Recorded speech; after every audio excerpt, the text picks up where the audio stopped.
네, 계속 풀어볼게요. 문제 11번 풀어볼게요. 11번 말 문제예요. 말 문제니까 바로 그냥 설명을 드릴게요.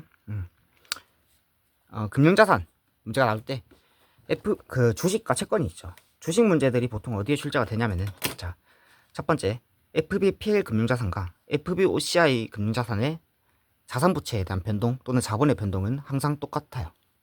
그렇겠죠. 공정가치 측정 금융자산이기 때문에 똑같겠죠.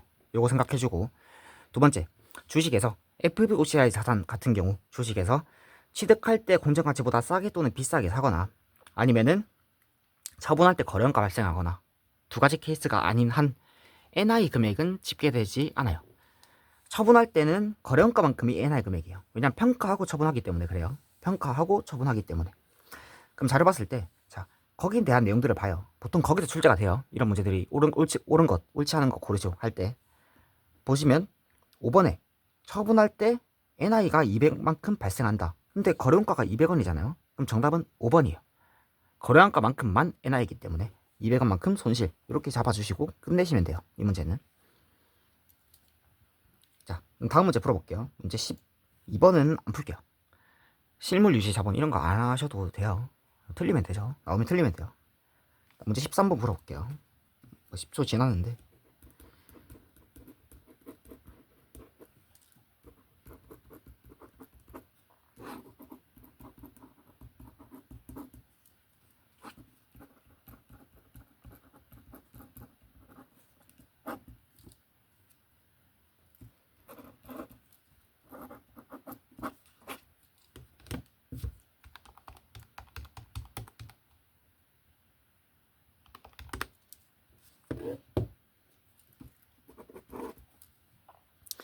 정답은 4번입니다. 이유는 자, 설명을 드려볼게요. 일단 단원 먼저 파악해요. 유형자산에 대한 단원이에요. 물어보는 거 파악해요. 정부 보조금 제거해야 할 정부 보조금 금액을 물어봐요. 제거해야 할 잔액을 물어봐요. 잔액. 그러면 최초 보조금 인식 금액에다가 그 상각 비율만큼 빼주시면 돼요. 보조금 최초 금액의 상각 비율 곱한 만큼 빼주시면은 보조금은 자산이 상각되는 비율만큼 상각되기 때문에 상각 비율만 빼주시면 답이 나올 거예요. 상각 비율 구하면은 정액법과 연수학기법은 분모에 들어가는 금액도 그 상각 대상 금액이 들어가고 총 상각하는 금액도 상각 대상 금액 가지고 상각을 하죠. 그렇기 때문에 그 율만 그냥 구해주시면 돼요. 그게 자산의 상각 비율이에요. 구하실 때 그러면은 상각 비율은 전체 기준이면 월수로 하는 게 편하다 했어요. 자, 60개월, 5년이기 때문에 60개월 중에서 X1년도 4월 1일 취득부터 X3년도 7월 1일까지 경과한 기간은 12. 다음 3개월, 총 27개월이죠. 27개월, 60개월 중에서 27개월 경과. 이게 상각 비율이죠. 요걸 뺀 잔액을 알고 싶은 거니까 여기다가 보조금 최초 금액 곱해주시면은 120만 원에 30% 곱해주시면은 정답은 19만 8천 원. 4번 이렇게 나와요. 뭐 간단한 문제니까 넘어갈게요. 그 다음에 문제 14번 풀어볼게요.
정답은 1번이에요. 자, 이거 단원 파악해보면은 자본에 대한 파트예요. 물어보는 유형 파악해보면은 보통주 배당금 물어봐요.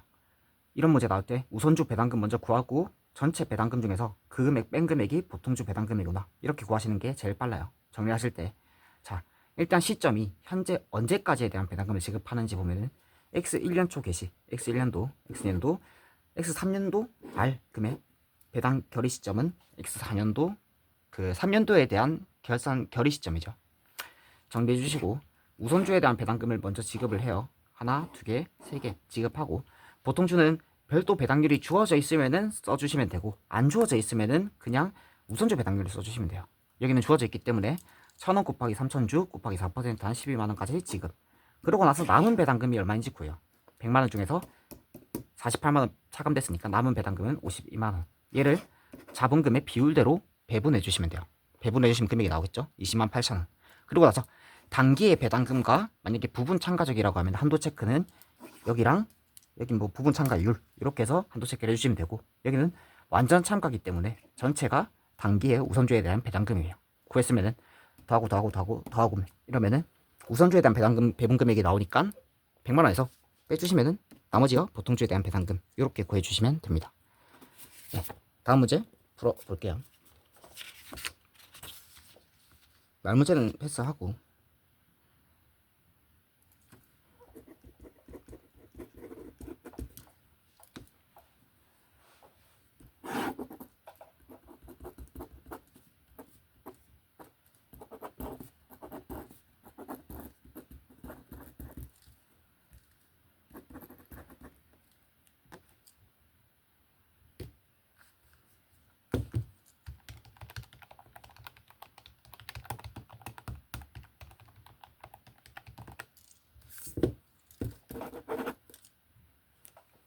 저기 정답은 2번이고 이건 그냥 주는 문제죠. 사실 봤을 때 단원 파악했을 때 복합금융 상품 복합인 경우에는 필요한 자료를 찾아서 푸는 게 굉장히 중요한 단원이에요. 시간 차이가 많이 나는 단원.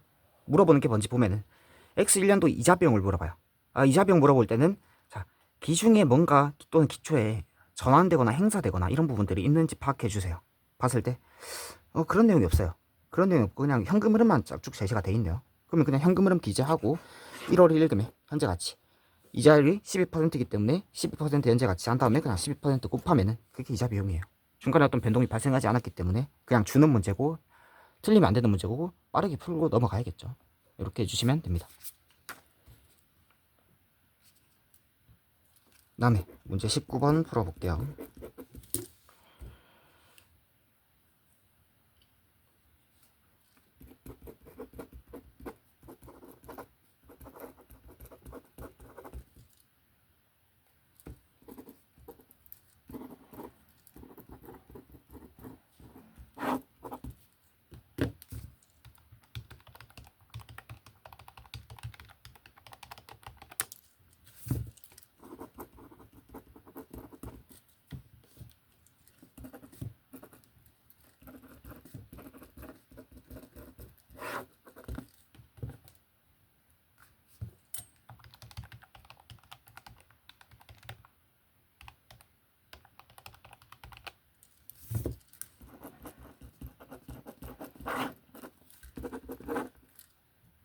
네, 정답은 4번입니다. 풀이 한번 과정 생각해 볼까요? 단원 뭔지 파악해요. 봤을 때 사채, 금융부채에 대한 단원이구나. 파악했으면 두 번째 물어보는 거 파악해요. 물어보는 거. 사채 A의 상한 손익과 그 다음에 사채 B의 발행 금액을 물어보고 있어요.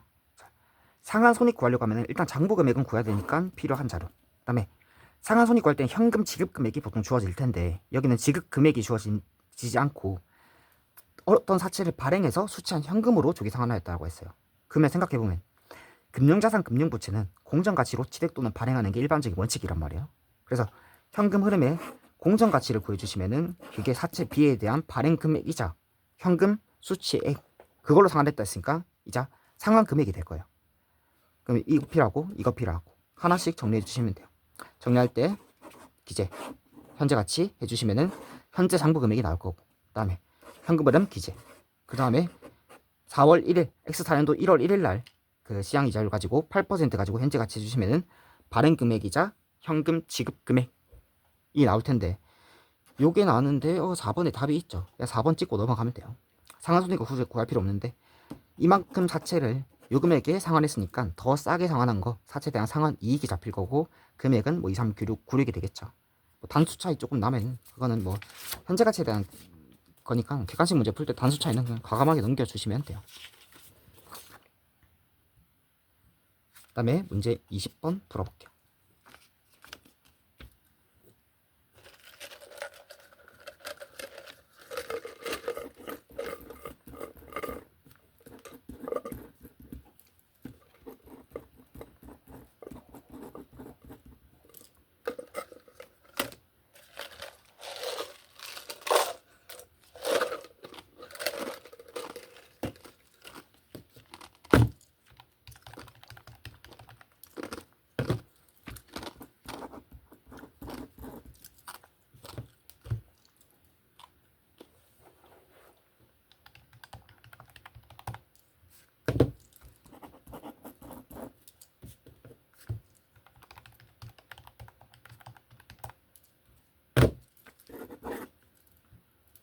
정답은 2번이.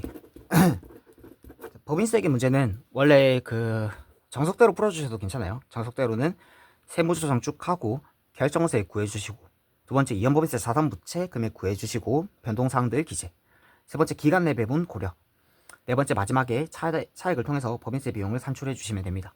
근데 객관식 문제는 이렇게 좀 더 빠르게 풀 수 있어서 이 방법을 좀 소개를 한번 해드릴게요. 정리하실 때 자 이렇게 보면 돼요.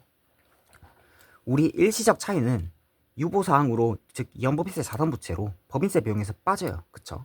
그 다음에 기간 내 배분은 애초에 당기순이익이 변동이 아니기 때문에 그 증가한 효과만큼, 결정세액이 증가한 효과 또는 이연법인세 자산부채가 증가한 효과만큼 그 원인이 되는 OCI라든지 자기주식 처분 이익이라든지 여기서 조정을 해주는 게 기간 내 배분이죠. 그럼 결과적으로 우리는 법인세 비용에 영향을 미치는 거는 세율이 똑같다고 가정하면 영구적 차이밖에 없어요. 입금 산입 기타 사유출 딱 결정세액만 증가시키는 거, 그 외에는 유보사항들은 자동으로 조정이 되게 돼 있어요. 정리하시면 법인세 비용 차감전 순위 20만원 곱하기 20%한 게 법인세 비용이에요. 근데 영구적 차이, 송금 한도 초과해서 지출한 세부 대비는 입금 산입 기타 사유 유출이잖아요. 그만큼 법인세가 증가한 효과는 법인세 비용으로 반영한다. 요까지가 영구적 차이에 대한 조정. 그다음에 세율이 똑같다면 이게 정답이에요. 정답은 16만원이 될 거예요. 근데 세율이 지금 다르잖아요. 미래 세율이 18% 이상 되기 때문에, 자 생각해보면 여기가 손실이기 때문에 입금 산입 유보돼요. 단기에 결정세액이 증가한 효과는 입금 산입 유보됐기 때문에 2만원이죠. 근데 이연법인세 자산이 증가한 효과는 송금 산입 될 거 10만원 곱하기 18% 추인 시점에 세율 적용하죠. 결정세액은 2만원만큼 증가했는데 이연법인세 자산은 18,000원 밖에 증가 안 한단 말이에요. 그럼 그 세율 차이에 의한 거는 법인세 비용으로 인식해요. 그 금액이 2,000원만큼 되죠. 즉 10만원에 2% 곱한 만큼 법인세가 더 인식되니까 2,000원만큼 플러스. 여기는 반대로 송금 산입 마이너스 유보죠. 단기의 결정세액을 2만원 곱하기 20%한 4,000원만큼 줄였는데 미래 이연법인세 부채가 증가하는 부분, 입금 산입 될 거 부채가 증가하는 부분은 2만원에 18%한 3,600원이란 말이에요. 그럼 그 차이에 대한 만큼 법인세 비용을 줄일 거기 때문에 400원만큼 해서 답을 구해주시면 돼요. 이렇게도 빠르게도 풀 수가 있다는 것만 참고해 주시면 될 것 같아요. 다음 문제 풀어볼게요. 문제 21번. 빨리 풀어야겠네.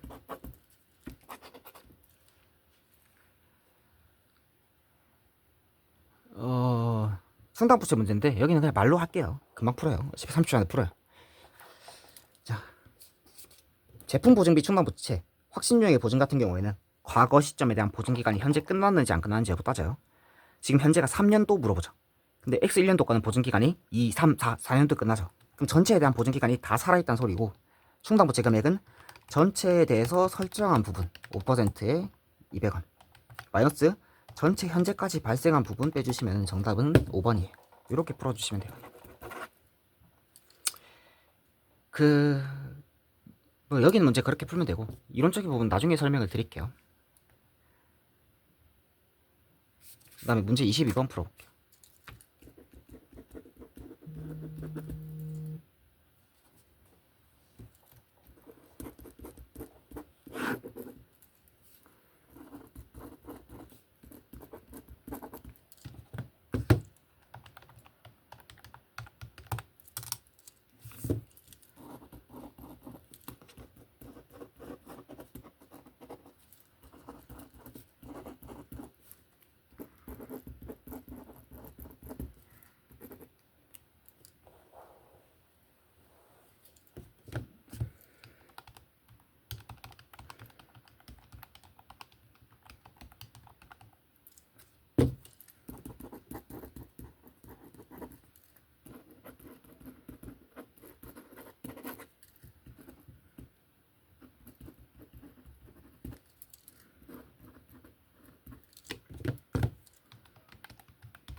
네, 정답은 4번입니다.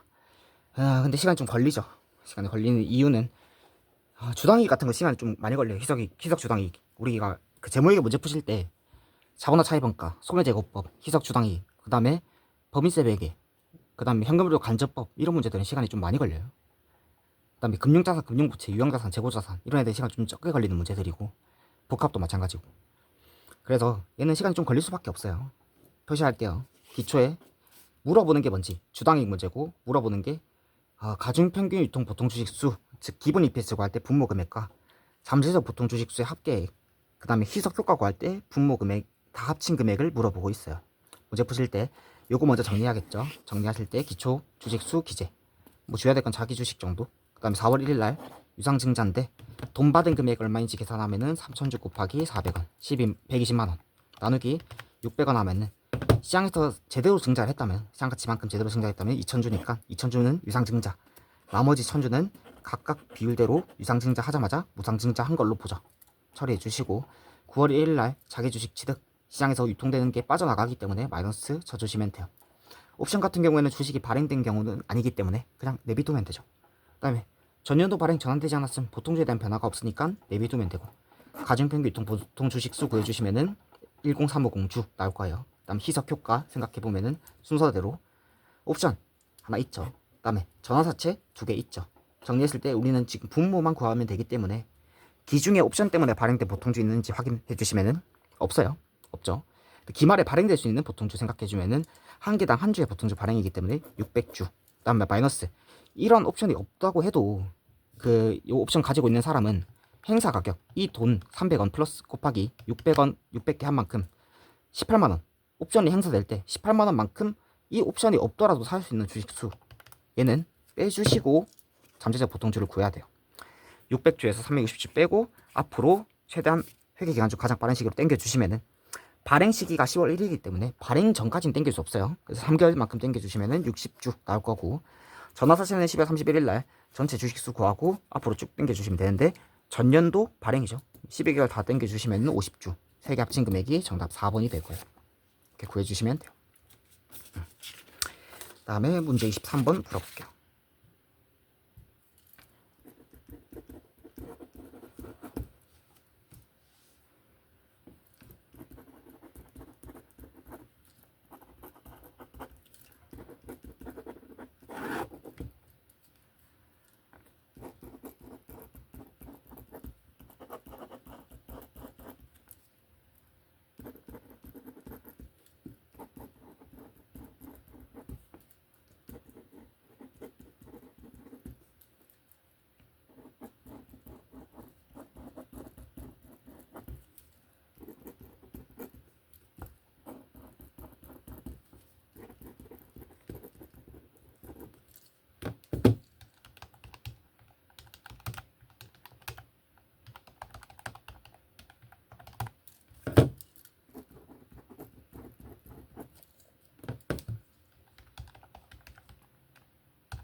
정답은 2번입니다. 살짝 이상하긴 해요, 문제 자체가. 이유는 그 OCI가 안 나와 있는데, 뭐 OCI가 안 나와 있는 게 좀 이상하긴 하죠. 근데 안 나와 있는데 뭐 상관없고, 기말에 순확정급여 부채를 구하라고 했으니까 그냥 쭉 정리를 해주시면 돼요. 요거는 그냥 일반적인 종합원 급여 문제 차대로 문제를 푸는 게 수월한데, 요 문제는 그냥 기말 부채 물어보니까, 저 부채 물어보니까 그냥 왁구, 뭐 강사님들 왁구대로 문제를 풀어주시면 돼요. 기초금액 기재해 주시고, 그 다음에 사건별로 정리해 주시면은 근무원가는 항상 기말에 발생해요. 기말에 그 뭐 그 문제 있죠. 기말 퇴직금 얼마, 그러니까 급여 인상률이 얼마고 퇴직금 얼마 지급한다. 각 연도에 인식할 단기 근무원가 확정급여 채무로 계산하시오. 이런 문제들 보시면은 한번 풀어주시면은 왜 단기 근무원가가 기말에 발생하는지를 아실 수 있을 거예요. 정리해 주시고, 퇴직금 지급은 퇴직금 지급은 확정급의 채무가 그만큼 줄어들고 퇴직했기 때문에, 그 다음에 금융기관에서 돈이 그만큼 나가죠. 정리해 주시면 되고, 그 다음에 기업은 납부할 때 금융기관에 돈이 들어가니까 정리해 주시면 되고, 이자는 구해야 되죠. 구해야 되는데 기중에 지금 사건들이 발생했죠. 월할 계산에서 각각 이자 수익과 비용을 구해 주시면 됩니다. 그리고 기말금액 정리, 여기 금액은 계산기로 한 번에 구하고 빼주시면은 순확정급의 부채가 나올 거예요. 정답은 그래서 2번이 될 거예요. 그 다음에 문제 24번 풀어볼게요.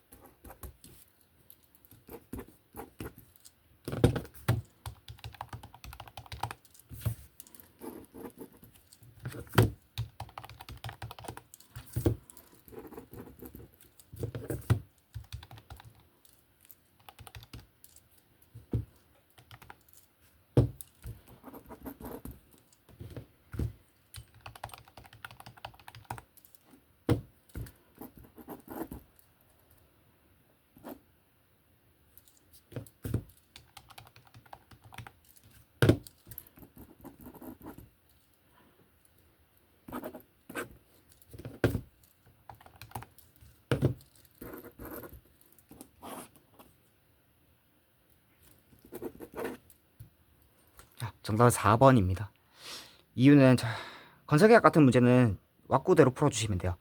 여기는 연도율 읽기제, 그 다음 필요한 자료만 찾아서 딱딱 뽑아서 넣어주시면 돼요. 왼쪽에는 수원 조인, 수익과 원가 조정, 그 다음에 이렇게 적어주시면 됩니다. 그러고 나서 첫 번째 순서는 진행률 구해요. 자료 보시면서 원가 가지고 진행률 구해주시고, 두 번째 수익은 총수익금액 곱하기 위에 진행률 곱해서 적어주시고, X 2년도 수익은 전체 수익 85만원 곱하기 위에 있는 진행률 마이너스 앞에 인식한 수익금액 빼서 적어주시면 되고, 원가는 뭐 자료 나와있으니까 43만 2천원. 근데 필요 없죠. 왜냐하면 X1년도는 손익을 안 물어보니까. X2년도는 두 개 빼주시면은, 누적 원가 빼주시면은 X2년도에 발생 원가 금액 나와요. 그 다음에 세 번째 조정은 다 지어서 팔았을 때 손실인 경우에 회계는 항상 예상 손실을 미리 인식해요. 그래서 보려고 보니까 계약금액 수익금액 85만원, 원가 금액이 72만 5천원, 이익일 때는 조정 안 잡아요. 표시해 주시고 쭉 빼면은 이 손익금액이 나와요.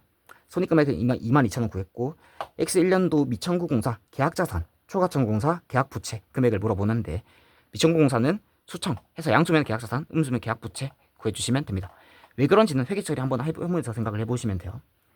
수익 마이너스 청구금액 12만원, 양수니까 계약자산, 미청구공사 12만원이 정답이 될 거예요. 이렇게 전체적으로 정리를 해봤는데, 자, 우리 문제 풀 때 필요한 자료를 찾아서 푸는 거랑, 그 다음에 어떻게 접근해야 될지를 미리 떠올리고 바로 들어가 주시는 게 문제풀이 방법에는 확실히 도움이 될 거예요. 요거에 대한 자세한 설명이나 아니면은 연습이 좀 같이 필요하다고 하면은 개인적으로 연락 주시면은 자세히 알려드리도록 하겠습니다. 네, 이상입니다. 감사합니다.